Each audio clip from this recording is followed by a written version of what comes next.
Howdy, lads, imbies, and lasses. This is going to be a short form video. It's going to be going over some of the updates on projects I've been working with the HOA in regards to tree plantings and reforestation in areas around the neighborhoods. I've come up with a grand plan that I plan to share here. There will be a link to the map below so you can see all of the things that I would like to get done over the next couple years. These projects I am calling the Call2Canopy. They include things such as flood mitigation in certain areas, reforestation in certain areas that are just being mowed, and then finally tree lines along our sidewalks and medians so that way we can get ahead of the heat island effect from the concrete and the lack of shade, while also increasing your ability to walk around the neighborhood in comfort during some of the hottest months of the year.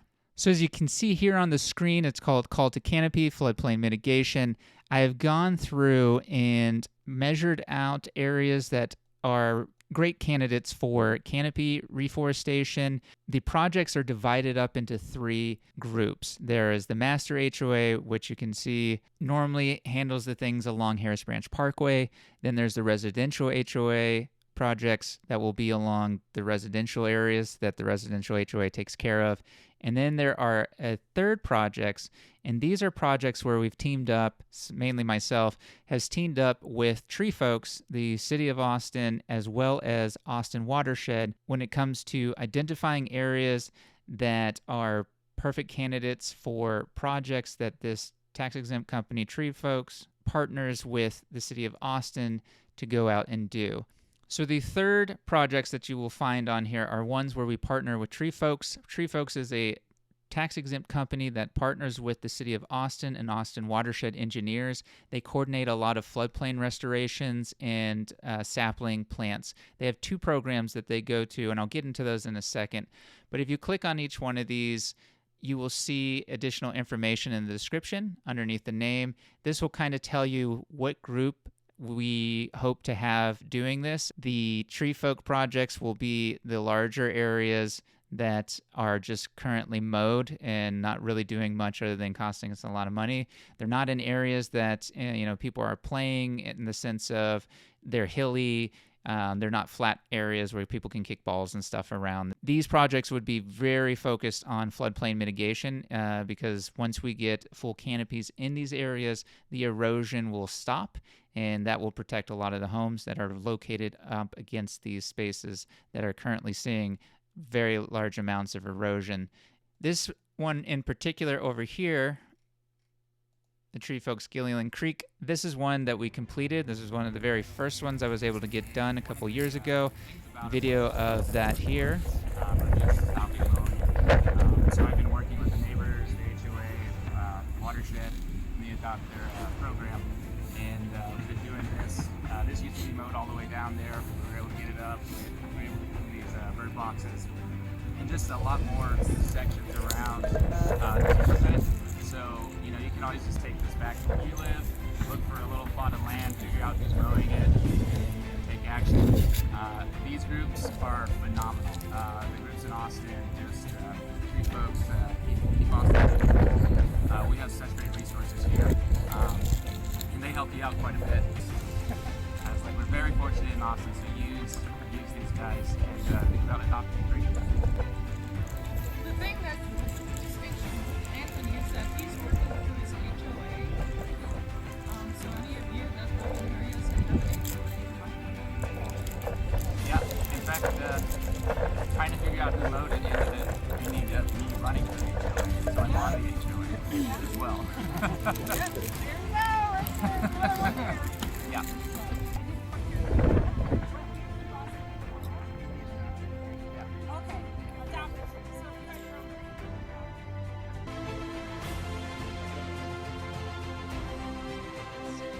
Quite an experience. It was the very first tree planting that we were able to get on private property. Unfortunately, Texas is mainly all private property.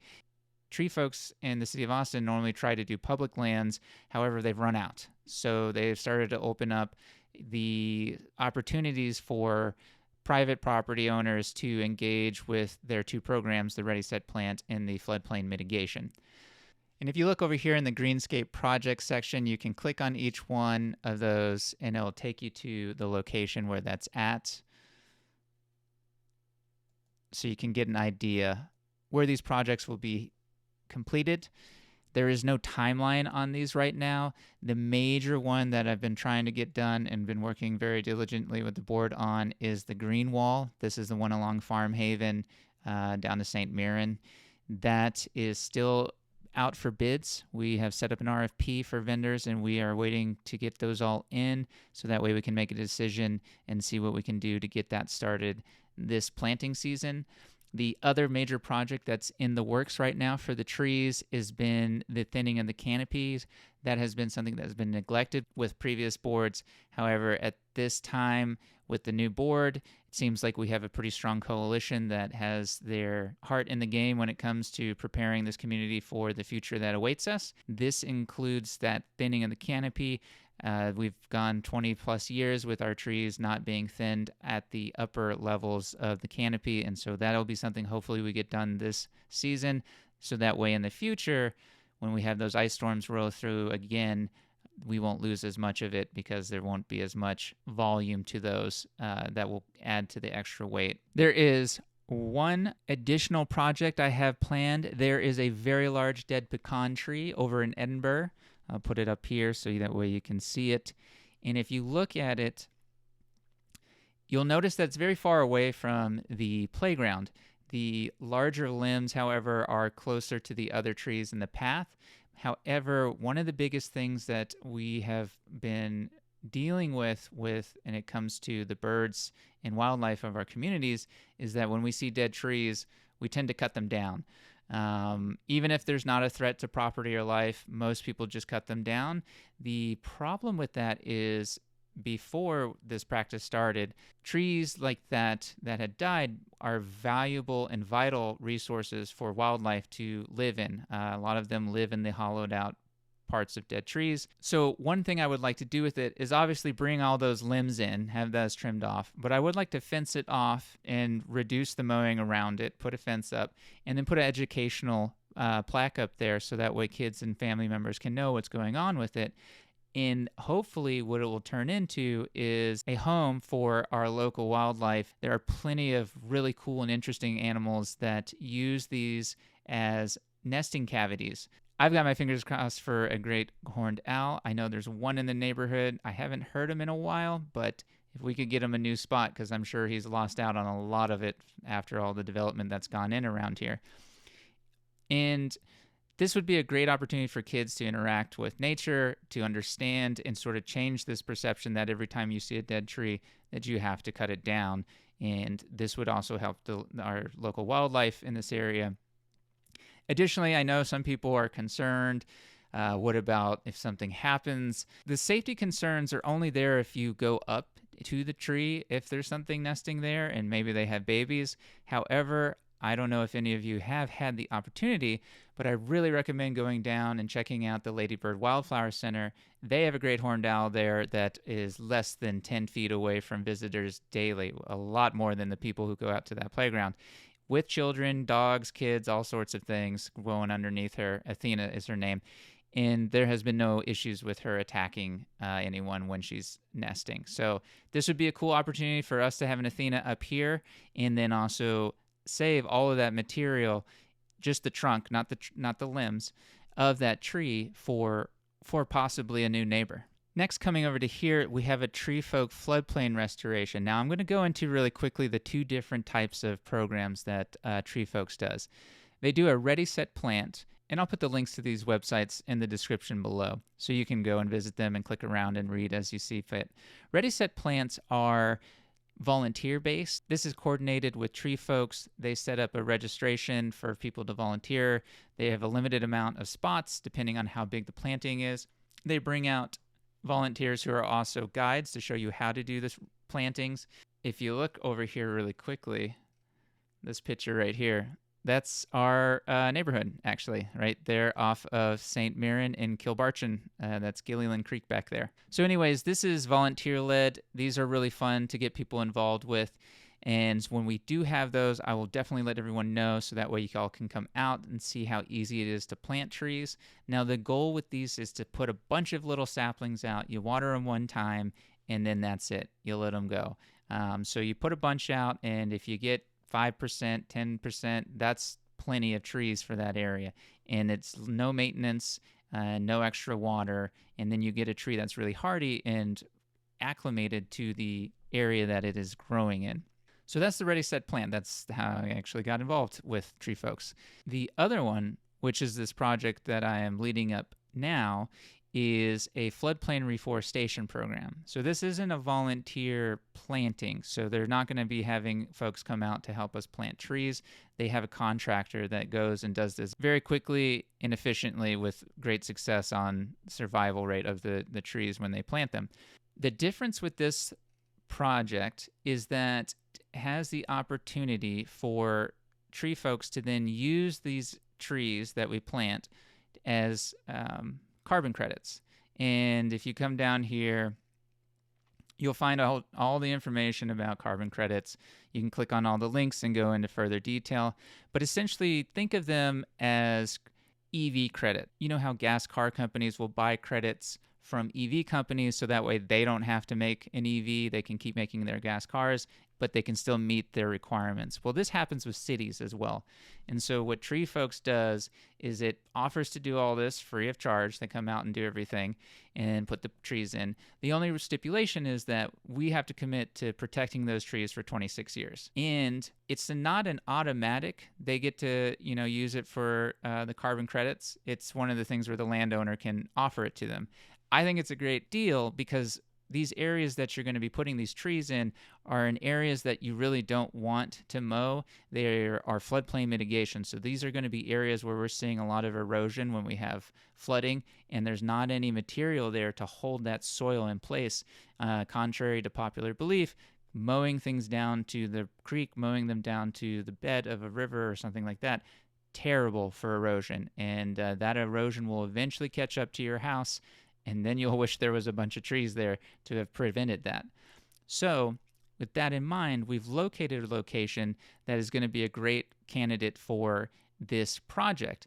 Now, I've been working with the board, and we're working on getting notification out to the homeowners in that area. We've already stopped mowing in that area, as well as set up our box on what we will be taking a picture of each year to show the progress of that reforestation project. So these really aren't areas that will get developed. You're not going to be putting homes here. You're not going to be building a deck out to here. They're also already owned by the HOA. So we are excited to move forward with this, get the update over to the neighbors. And so I'll go into the area that was identified for this project, and it's on the map as well. So you can click over here.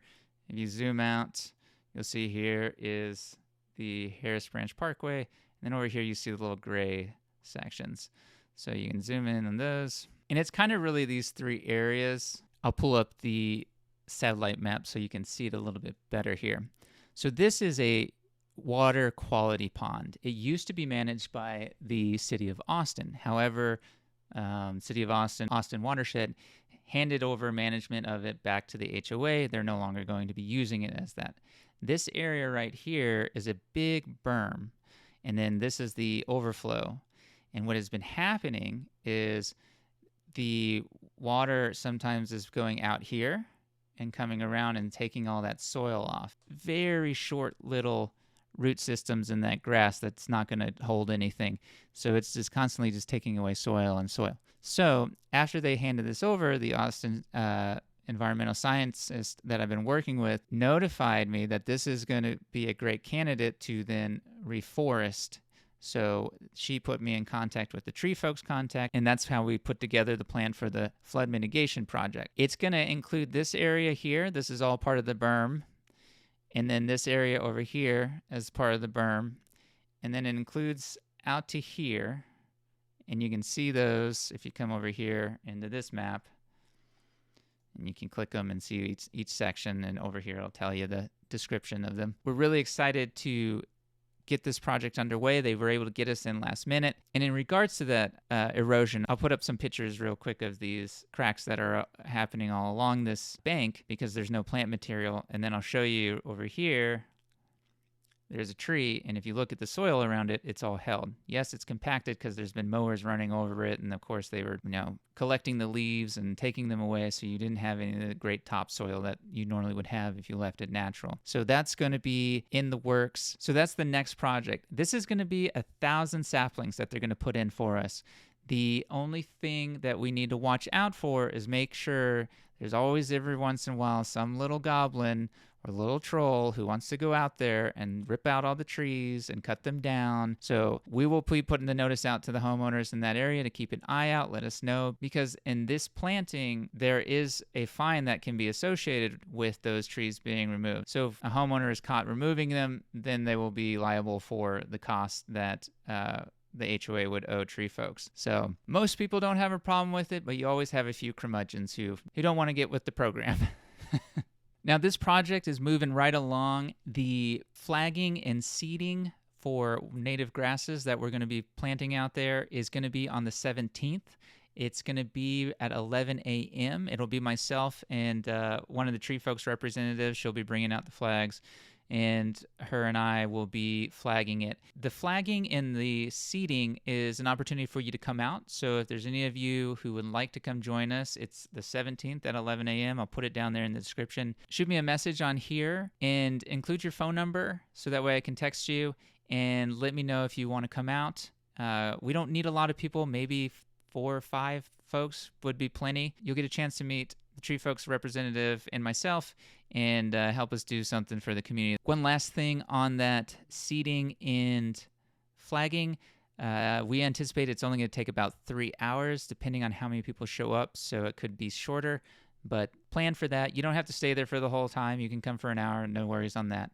But we'll be there for probably 3 hours getting that wrapped up. And for the final piece of this update, I have a creek cleanup planned for the 21st of this month.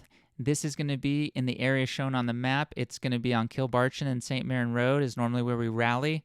There's this creek right here. This is called the Gilliland Creek. I've adopted that creek, and so I run cleanups on it once a year to try and get trash. Of course, it takes maybe a month or two before we get a whole bunch of new trash in there, but at least we're trying. So if you'd like to come out and volunteer, definitely could use your help. Ideally, if you have big bins that you can bring with you, I normally try to avoid getting the big trash bags. I try and borrow the trash bins from the neighbors on the street, so that way we're not adding a whole bunch of extra plastic to the landfill. And we just wheel them out over to here, and we'll just take our bins, smaller bins down into the creek, collect trash, bring it up, and then dump it into the neighbor's trash can, and then return them to the gracious homeowners who let us borrow them. You can come and stay as long as you want or leave whenever you want. There's no time limit on how long you stay. It'd be nice to meet some of y'all and so get a chance to see what we're doing out here. Can show you this area over here. You can already see in this picture that whole area right there is where the tree planting happened a couple years ago when we did 700 saplings. Thing I recommend, bring eye protection, clear goggles. You don't want to get poked in the eye with this tree branch. Make sure you bring long gloves. Leather gloves works great.